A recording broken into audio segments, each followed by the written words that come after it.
ফেব্রুয়ারিতে নির্বাচনের প্রস্তুতির পাশাপাশি সংস্কার কাজ চালিয়ে যাচ্ছে সরকার।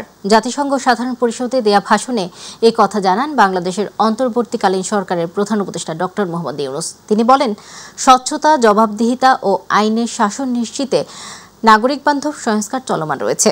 ভাষণে ডক্টর ইউনূস আওয়ামী লীগ সরকারের আমলে অর্থ পাচারের বিষয়ে কথা বলেন।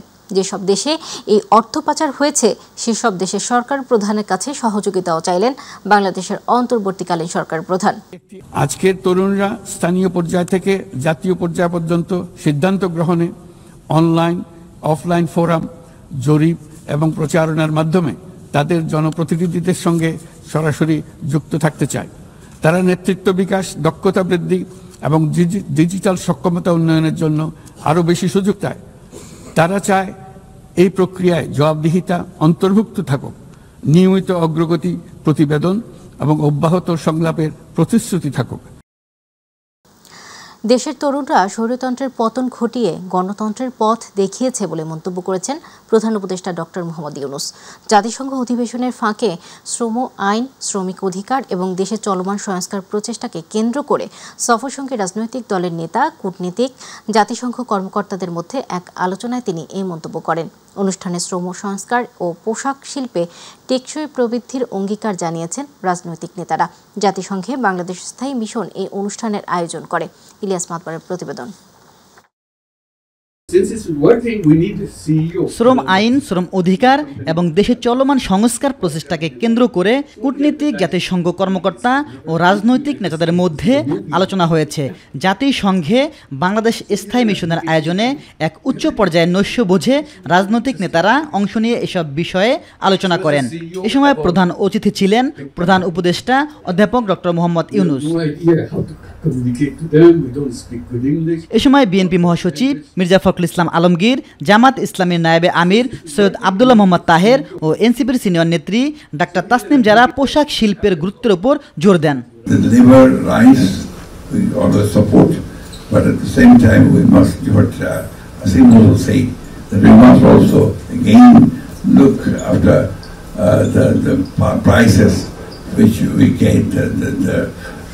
Producers get should also be listened to. These prices are going high, and the buyers used to give less price to the governments bringing from Bangladesh. So I think this should be dealt very proportionately and with justice. If there is no incentive for the laborers, they will lose the efficiency gradually. Those are the two things I think. So one is how to ensure economic dignity in this evolving economy, and how do we make sure that workers in our informal sector are also taken care of. অন্যদিকে new ইয়র্কে ৮০তম জাতিসংঘ সাধারণ অধিবেশনের ফাঁকে প্রধান উপদেষ্টা অধ্যাপক মোহাম্মদ ইউনূসের সঙ্গে আলবেনিয়ার রাষ্ট্রপতি বজরাম বেগাস বৈঠক করেন। বৈঠকে ক্রমবর্ধমান শ্রম বাজারের চাহিদা মেটাতে বাংলাদেশ থেকে দক্ষ ও অর্ধদক্ষ কর্মী নিয়োগে দৃঢ় আগ্রহ প্রকাশ করেছে আলবেনিয়া। ইলিয়াস মাতবর, মাই টিভি।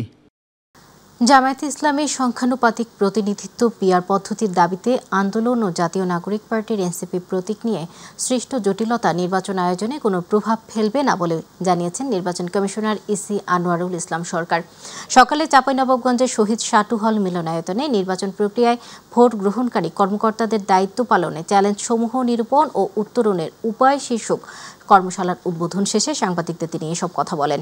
নির্বাচন কমিশনার বলেন, বিগত নির্বাচনে ভোট কারচুপির সঙ্গে যারা জড়িত ছিল তাদের পরবর্তীতে দায়িত্ব পালন করতে দেয়া হবে না। আসন্ন ত্রয়োদশ জাতীয় সংসদ নির্বাচন আয়োজনের জন্য কমিশন সদা প্রস্তুত রয়েছে। বিদ্যমান আইনের আওতায় চলছে সকল প্রস্তুতি। নির্বাচন কমিশন সাংবিধানিক প্রতিষ্ঠান, বিদ্যমান আইনের আওতায় সে সমস্ত কাজ করে যাচ্ছে এবং করবে। আইনের ব্যত্যয় ঘটিয়ে নির্বাচন কমিশন কোনো কাজ করতে পারে না, করবে না। সিনিয়র সচিব সাহেব পরিষ্কার এবং স্পষ্টত সবার জন্য সমান সুযোগ নিশ্চিত না করে বিশ্ববিদ্যালয় প্রশাসন একটি গোষ্ঠীর পছন্দ মতো ডাকসু ও জাকসু নির্বাচন করেছে বলে অভিযোগ করেছেন বিএনপির সিনিয়র যুগ্ম মহাসচিব রুহুল কবির রিজভী। তিনি বলেন, আগামী নির্বাচনেও যদি কোনো দলকে জিতিয়ে দেওয়ার চেষ্টা করা হয় তবে তা হবে দুঃখজনক। আর দলটির স্থায়ী কমিটির সদস্য সেলিমা রহমানের অভিযোগ, বিভিন্নভাবে মিথ্যা প্রচার চালিয়ে দেশব্যাপী বিএনপিকে হেয় করার চেষ্টা চলছে। বিকেলে রাজধানীর মিরপুরে এক অনুষ্ঠানে তারা এসব অভিযোগ করেন। ইলিয়াস মাতবারের রিপোর্ট। খালেদা জিয়ার সুস্থতা কামনা ও ছাত্রদলের প্রতিষ্ঠাতা আহ্বায়ক কাজী আসাদুজ্জামানের ষষ্ঠ মৃত্যুবার্ষিকী উপলক্ষে বিকেলে রাজধানীর মিরপুরে দোয়া ও আলোচনা সভা অনুষ্ঠিত হয়। অনুষ্ঠানে অংশ নিয়ে ডাকসু ও জাকসু নির্বাচনে নানা অনিয়মের অভিযোগ করেন বিএনপির সিনিয়র যুগ্ম মহাসচিব রুহুল কবির রিজভী। আমরা বলেছি যে মাঠ সমতল রেখে রাখা ছাড়া নির্বাচন করা উচিত নয়, কিন্তু ভাইস চ্যান্সেলর সাহেব মাঠ সমতল না করে অসমতল মাঠে তিনি নির্বাচন করে সাধারণ ছাত্রদেরকে প্রতারিত করেছেন। এই কথা একবার বলেছি আমি, সেটা আবারও প্রমাণিত হলো যে নীলক্ষেত থেকে ব্যালট পেপার ছাপানো হয়েছে। তো তাহলে কোনো একটি মহল বিশেষ, কোনো একটি রাজনৈতিক সংগঠন বা কারো উদ্দেশ্য সাধনের জন্য বিশ্ববিদ্যালয় কর্তৃপক্ষ একগুঁয়েভাবে এই ডাকসু নির্বাচন জাকসু নির্বাচন করেছে। দলটির স্থায়ী কমিটির সদস্য সেলিমা রহমান বলেন, বিএনপিকে হেয় করতে দেশব্যাপী নানা মিথ্যা তথ্য ছড়াচ্ছে একটি পক্ষ। বাংলাদেশের মানুষের জনগণের জন্য একটি জবাবদিহিমূলক সরকার প্রতিষ্ঠা করব এবং জনগণের মৌলিক অধিকার, তার যে নির্বাচন, যে ভোট দেওয়ার অধিকার, সে অধিকারকে প্রতিষ্ঠা করব। এমন একটা রাজনীতি চাই যেখানে গণতন্ত্র থাকবে, কথা বলার অধিকার থাকবে। জুলাই শহীদদের রক্তের ঋণ শোধ করতে সকল রাজনৈতিক দলকে ঐক্যবদ্ধ থাকার আহ্বান জানান তিনি। তাদের ঋণ শোধ করার জন্য আসুন আমরা আজকে সবাই ঐক্যবদ্ধ হয়ে দেশের জন্য কাজ করি। ইলিয়াস মাতবর, মাই টিভি, ঢাকা। বাংলাদেশ জামায়াতে ইসলামীর সেক্রেটারি জেনারেল মিয়া গোলাম পরোয়ার বলেছেন, আগামী নির্বাচনে খুনি, চাঁদাবাজ ও মাস্তানদের সঙ্গে নতুন ভোটারদের লড়াই হবে। সুতরাং যারা ফ্যাসিবাদকে বিদায় দিয়েছে সেই তরুণ প্রজন্মই আগামীতেও দেশ পরিচালনায় সঠিক নেতৃত্ব বেছে নেবে। সকালে জেলার ডুমুরিয়া উপজেলা স্বাধীনতা চত্বরে উপজেলা জামায়াতের উদ্যোগে আয়োজিত ছাত্র যুব সমাবেশে প্রধান অতিথির বক্তব্যে তিনি কথা বলেন। অধ্যাপক মিয়া গোলাম পরোয়ার বলেন, জামায়াত দেশ পরিচালনার সুযোগ পেলে বেকার সমস্যার সমাধান করা হবে, শিক্ষার আমূল সংস্কার এবং কারিগরি দক্ষতা ভিত্তিক সমাজ করে একটি সুখী, সমৃদ্ধ ও মানবিক বাংলাদেশ গঠন করবে। জামাত ইসলামী যদি ক্ষমতায় যায়, জামাতের কোন মন্ত্রী, কোন এমপি সরকারি গাড়ি, সরকারি বাড়ি, সরকারি ফ্ল্যাট, সরকারি প্লট গ্রহণ করবে না। হিন্দু সম্প্রদায়ের সবচেয়ে বড় ধর্মীয় উৎসব শারদীয় দুর্গোৎসব উদযাপনে চলছে শেষ মুহূর্তে প্রস্তুতি। শনিবার বোধনের মধ্য দিয়ে শুরু হবে পূজার আনুষ্ঠানিকতা। এবার সারা দেশে 33,355টি মণ্ডপে দুর্গাপূজা হবে, যা গেল বছরের চেয়ে প্রায় 2,000 বেশি। শারদীয় উৎসবকে নির্বিঘ্ন করতে নিরাপত্তা ব্যবস্থা জোরদার করেছে আইন শৃঙ্খলা বাহিনী। শিমুল খানকে সঙ্গে নিয়ে শামস তাবরেজ উচ্ছ্বাসের রিপোর্ট। শনিবার বোধনের মধ্য দিয়ে শুরু হবে দুর্গাপূজার আনুষ্ঠানিকতা। 2 অক্টোবর বিজয় দশমীর মধ্য দিয়ে সনাতন ধর্মাবলম্বীদের সবচেয়ে বড় ধর্মীয় উৎসব শেষ হবে। ঢাকেশ্বরী, রমনা সহ রাজধানীর বিভিন্ন মন্দিরে গিয়ে দেখা গেছে শেষ মুহূর্তে দেবীকে বরণে তার মূর্তরূপ ফুটিয়ে তুলতে শিল্পীদের দম ফেলার সুযোগ নেই। সব জাতি, ধর্ম, বর্ণ নির্বিশেষে সবাই আসুক এবং এটা একটা উৎসব হিসেবে দেখুক।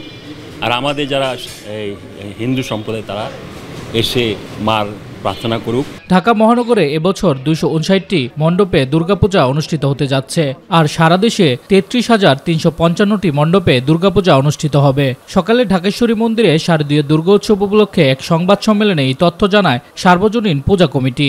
দুর্গাপূজার প্রস্তুতির মধ্যেই কয়েকটি জেলায় দুর্গা প্রতিমা ও মন্দিরে হামলার ঘটনা ঘটেছে। আইন শৃঙ্খলা বাহিনীর দ্রুত পদক্ষেপ গ্রহণ করেছে, দুর্বৃত্তদের অনেকে ধরা পড়েছে। শুধু আইন শৃঙ্খলা বাহিনীর পদক্ষেপই নয়, রাষ্ট্রীয় আলোকিত চেতনা, সামাজিক প্রতিরোধের মাধ্যমে এই সহিংসতার অবসান ঘটাতে হবে। পুরোহিতরা জানিয়েছে এবার দেবী দুর্গা আসছে গজে চড়ে বা হাতিতে চড়ে, ফিরে যাবেন দোলাই চড়ে। সবাই মাকে বরণ করার জন্য অধিক আগ্রহ নিয়ে বসে আছি। সব ভক্তবৃন্দ এসে মাকে পূজা দিবেন, আমরাও পূজা দিব। পূজার শেষে অর্চনা করে বিদায়ের মাধ্যমে, দশমীর মাধ্যমে মাকে বিদায় দিব। সেই ধরনের প্রস্তুতি আমাদের অলরেডি সম্পন্ন হয়ে আছে। শনিবার থেকে মণ্ডপে বেজে উঠবে ঢাক, ঢোল আর কাঁসার শব্দ। হিন্দু সম্প্রদায়ের মানুষ একদিকে যেমন দেবী দুর্গার আরাধনা করবে, তেমনি মেতে উঠবে শরতের এই চিরাচিত উৎসবে। শামস তাবরিজ উচ্ছ্বাস, মাই টিভি, ঢাকা। দুয়ারে কড়া নাড়ছে সনাতন ধর্মাবলম্বীদের সবচেয়ে বড় ধর্মীয় উৎসব শারদীয় দুর্গাপূজা। দুর্গাপূজার শেষ মুহূর্তের প্রস্তুতি চলছে নারায়ণগঞ্জের মণ্ডপে মণ্ডপে। এই উৎসবকে সামনে রেখে শিল্পীর নিপুণ হাতে তৈরি হচ্ছে দুর্গা, গণেশ ও কার্তিক সহ বিভিন্ন দেবদেবীর প্রতিমা। শারদীয় উৎসব সুষ্ঠু ও সুন্দরভাবে সম্পন্ন করতে সব ধরনের প্রস্তুতি নেওয়া হয়েছে বলে জানিয়েছেন জেলা প্রশাসন, জেলা পুলিশ ও পূজা উদযাপন পরিষদের নেতারা। প্রতিনিধি আব্দুল্লাহ আল মামুনের তথ্যচিত্রে আফজাল হোসেনের রিপোর্টে বিস্তারিত। বছর ঘুরে আবার এসেছে সনাতন ধর্মাবলম্বীদের সবচেয়ে বড় ধর্মীয় উৎসব শারদীয় দুর্গাপূজা। বিভিন্ন মন্দিরে ভোর থেকে গভীর রাত পর্যন্ত ব্যস্ত সময় পার করছেন প্রতিমা তৈরির কারিগররা। প্রতিটি পূজা মণ্ডপে প্রতিমা বানানোর কাজ শেষ পর্যায়ে। এখন রং তুলির আঁচড়ে চলছে শেষ মুহূর্তের প্রস্তুতি। কারিগরদের নিপুণ হাতের ছোঁয়ায় তৈরি হচ্ছে দেবী দুর্গা এবং তার সঙ্গীও লক্ষ্মী, সরস্বতী, কার্তিক, গণেশ, অসুর সহ বিভিন্ন দেবদেবীর প্রতিমা। এসব দেখতে এখনই দর্শনার্থীরা মণ্ডপে মণ্ডপে ঘুরে বেড়াচ্ছেন। এদিকে প্রতিমা তৈরির কারিগররা জানান, প্রতিমা তৈরির উপকরণের দাম বাড়ছে প্রতি বছরই, কিন্তু উপযুক্ত পারিশ্রমিক পাচ্ছেন না বলে অভিযোগ করছেন মৃৎশিল্পীরা। রাজনৈতিক নেতৃত্ব আমাদেরকে আশ্বস্ত করছে আড়ম্বরপূর্ণভাবে এবার আপনারা পূজা করবেন, তারা আমাদের পাশে আছে। সেনাবাহিনী সহ অন্যান্য যে বাহিনীগুলি আছে, গোয়েন্দা বিভাগ আছে, তারা কিন্তু বিভিন্ন জায়গায় কিন্তু তারা ওয়ার্ক করতেছে। আগামী পঞ্চমীতে আর কি আমাদের ডেলিভারি, আশা করি যত কষ্টই হোক আর কি আপনার এই সময়তে আমরা কমপ্লিট দিতে পারবো প্রত্যেকটা মন্দিরের কাজ। জিনিসপত্রের দাম বেড়ে গেছে, সবকিছু দামে বাড়ছে, কিন্তু টাকা বাড়ে না। আমাদের বাপ দাদা ওনারা কইরা গেছে এই কাজ, আমরা ওই সাপেক্ষে কইরা আসতেছি। জেলার দুর্গাপূজার মণ্ডপগুলোতে নিশ্ছিদ্র নিরাপত্তা জোরদার করা হয়েছে বলে জানিয়েছেন নারায়ণগঞ্জ জেলা পুলিশ সুপার। মণ্ডপগুলোতে রাখা হয়েছে বাড়তি নজরদারি, থাকছে গোয়েন্দা তৎপরতাও। পুলিশের পক্ষ থেকে 3 স্তরের নিরাপত্তা ব্যবস্থা এখানে থাকবে এবং আমরা কমিউনিটির সদস্য যারা আছে, রাজনৈতিক দল থেকে শুরু করে বিভিন্ন সংগঠন আছে, তাদেরকে আমরা নিরাপত্তার কাজে সম্পৃক্ত হওয়ার আহ্বান জানিয়েছি। তারা আমাদের সাথে একাত্মতা ঘোষণা করেছে। এদিকে পূজাকে ঘিরে সকল সম্প্রদায় একত্রিত হয়েছে, সকলেই সার্বিক সহায়তা করে যাচ্ছে বলে জানিয়েছেন নারায়ণগঞ্জ জেলা প্রশাসক। বেশ কিছু পূজা মণ্ডপকে বেশ কিছু কারণে আমরা কিছুটা নজরদারিতে রেখেছি, যাতে কোনো অসাধু ব্যক্তি কোনো অসাধু উদ্দেশ্যে আমাদের এই সাম্প্রদায়িক সম্প্রীতিকে কোনোভাবেই নষ্ট করতে না পারে। এবছর শারদীয় দুর্গাপূজা উদযাপন উপলক্ষে জেলার 224টি মণ্ডপে পূজা অনুষ্ঠিত হবে। আসছে 28 অক্টোবর মহাষষ্ঠী এবং 2 অক্টোবর বিসর্জনের মধ্যে দিয়ে সমাপ্তি হবে এবারের শারদীয় দুর্গা উৎসবের। আফজাল হোসেন, মাই টিভি। যারা বিভিন্ন পন্থায় আওয়ামী লীগকে ফিরিয়ে আনতে চায় এবং এস আলমের টাকায় জাতীয় পার্টি নির্বাচন করতে চায়, তারা বাংলাদেশের মানুষ না, তারা দিল্লির গোলাম বলে মন্তব্য করেছেন এবি পার্টির সাধারণ সম্পাদক ব্যারিস্টার আসাদুজ্জামান ফুয়াদ। শুক্রবার মানিকগঞ্জ শহরের মুক্তিযুদ্ধ স্মৃতিস্তম্ভ প্রাঙ্গণে জেলা এবি পার্টির আয়োজিত জুলাই গণসমাবেশে প্রধান অতিথির বক্তব্যে তিনি এসব কথা বলেন। তিনি আরও বলেন, জুলাই সনদ স্বাক্ষরিত হোক বা না হোক, নির্বাচন অন টাইমে হবে এবং এবি পার্টি ফেব্রুয়ারিতে নির্বাচন করবে। বিভিন্নভাবে আওয়ামী লীগকে ফিরায় আনতে চায়, এস আলমের টাকায় জাতীয় পার্টির নির্বাচন করতে চায়। ওরা বাংলাদেশের মানুষ না, ওরা দিল্লির গোলাম। ও যে পার্টি থেকে আসে, যে ব্যানারে আসে, ও গণ অভ্যুত্থানের শত্রু। রাজশাহী, চাঁপাইনবাবগঞ্জ ও নাটোর থেকে বন্ধ রয়েছে ঢাকাগামী বাস চলাচল। শ্রমিকদের পর এবার এই ধর্মঘটের ডাক দিয়েছেন বাস মালিকরা। শ্রমিকদের বেতন বাড়ানোর ইস্যুতে পূর্ব ঘোষণা ছাড়াই বাস বন্ধ করে দেয়ায় চরম ভোগান্তিতে পড়েছেন যাত্রীরা। সকাল থেকে এই 3 জেলা থেকে কোনো দূরপাল্লার বাস ছেড়ে যায়নি। এর আগে বৃহস্পতিবার রাতে হঠাৎ করে কাউন্টার থেকে বাস বন্ধের ঘোষণা দেন মালিকপক্ষ। শ্রমিকদের মজুরি বাড়ানোর ইস্যু নিয়ে মালিকপক্ষ এমন সিদ্ধান্ত নিয়েছেন বলে জানান তারা। সম্প্রতি বেতন বাড়ানোর দাবিতে ধর্মঘট পালন করেন পরিবহন শ্রমিকরা। পরে 23 সেপ্টেম্বর ঢাকায় মালিকপক্ষ ও শ্রমিকদের বৈঠকে বেতন বাড়ানোর সিদ্ধান্ত নেওয়া হয়, যা 25 সেপ্টেম্বর থেকে কার্যকরের কথা ছিল।